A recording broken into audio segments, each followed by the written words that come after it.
हाय दोस्तों, मेरा नाम है विश्वास और आप देख रहे हैं BNC universe channel on YouTube. आज हम बात करने वाले हैं पोलैंड वर्क परमिट के बारे में। सारी प्रोसेस आज हम डिस्कस करेंगे कि किस तरह से आपको जॉब मिलती है, साथ ही साथ किस तरह से आप वीजा के लिए अप्लाई कर सकते हैं, कौन कौन से डॉक्यूमेंट आपको रखने चाहिए और किस तरह से आपको एजेंट से दूर रहना चाहिए। ये सारी चीजें आज हम अपने वीडियो में कवर करेंगे और आपको ये बताएंगे कि सही तरीका क्या है पोलैंड में वर्क परमिट पाने का। So let's get started.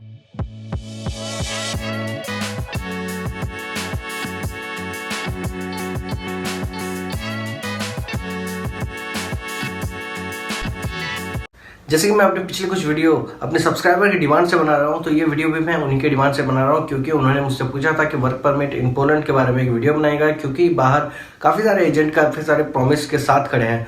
जैसे मैंने इसके ऊपर सर्च करना स्टार्ट किया तो मैंने सही में देखा कि बाहर कई सारे होर्डिंग्स लगे हैं, बैनर्स लगे हैं जिसमें लिखा है get PR in Poland in 3 days, in 1 week, in 1 month। ऐसे कई सारे यहाँ पे आपको होर्डिंग्स दिखेंगे रास्ते में और लिखा होगा कि 3 लाख में, 4 लाख में, 5 लाख में आपका PR करवा देंगे, बट ऐसा कुछ होता नहीं है। जी हाँ, सबसे पहले अगर आपको वर्क परमिट में जाना है पोलैंड में, देन आपको चाहिए एक स्पॉन्सर लेटर एम्प्लॉयर की तरफ से, जो एम्प्लॉयर की पोलैंड में अपनी कंपनी चला रहा हो। तो यहाँ पे आपको स्पॉन्सरशिप लेटर के बगैर जाना नामुमकिन है ऑलमोस्ट। सो जो एजेंट यहाँ पे कहते हैं कि हम आपका वर्क परमिट करा देंगे और आपको इतने महीने में आपको वर्क परमिट आ जाएगा, वो चीज़ सारी गलत है, क्योंकि बिना स्पॉन्सर लेटर के आपको वर्क परमिट मिल ही नहीं सकता।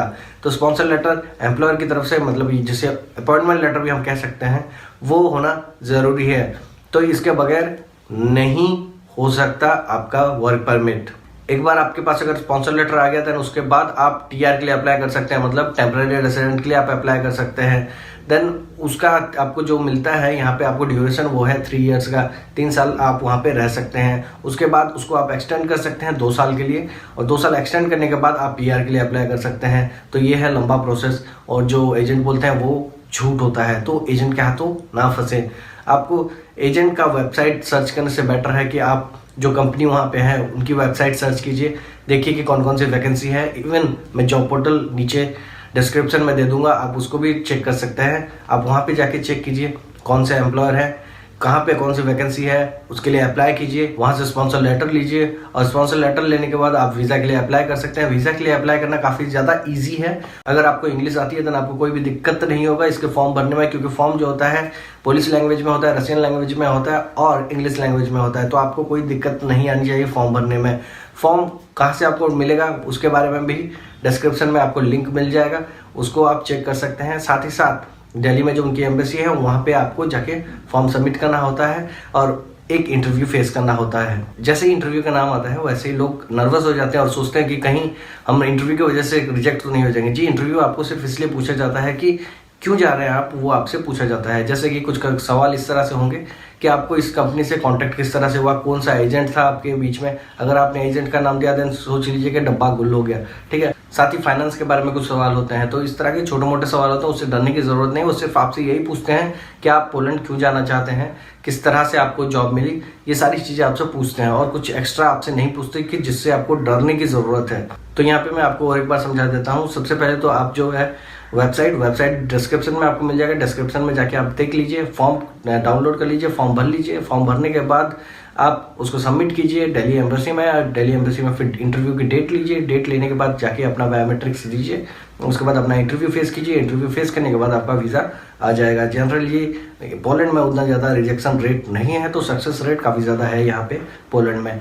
आपको जैसे ही आपका TR मिल जाता है देन आप 3 साल के लिए पोलैंड में रह सकते हैं। उसके बाद आपको 2 साल के लिए एक्सटेंड करना है उसे, या फिर उसमें और कई सारे वीज़ा होते हैं, जैसे कि नेशनल परमिट हो गया जो कि 1 साल का होता है, तो नेशनल वीज़ा भी आप ले सकते हैं 1 साल वाला।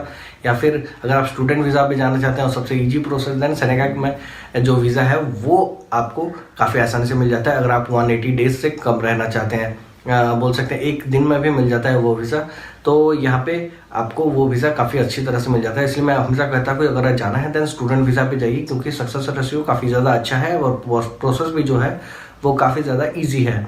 साथ ही साथ अगर आप टीआर के लिए अप्लाई कर रहे हैं तो जनरली जो यहाँ पे प्रोसेसिंग टाइम लग जाता है वो तकरीबन लगता है 5 से 6 महीने। और अगर आप पीआर के लिए अप्लाई कर रहे हैं देन जो प्रोसेसिंग टाइम यहाँ पे लग जाता है वो तकरीबन हो जाता है 6 से 8 महीने के बीच में हो जाता है। साथ ही साथ यहाँ पे अगर आप सैलरी की बात करें, कई सारे लोग मुझसे यही पूछते हैं कि सर सैलरी कितनी मिलेगी, देन वहाँ पे आपको सैलरी उनके करेंसी में 3500 से लेके 10,000 तक मिल सकती है। स्टार्टिंग जो हमने देखा है 3500 ही मिलती है। तो आप कन्वर्ट कर सकते हैं वैसे इंडियन करेंसी में कितना होता है, और अपने हिसाब से फिर जाना है या नहीं जाना है वो आप डिसाइड कर सकते हैं।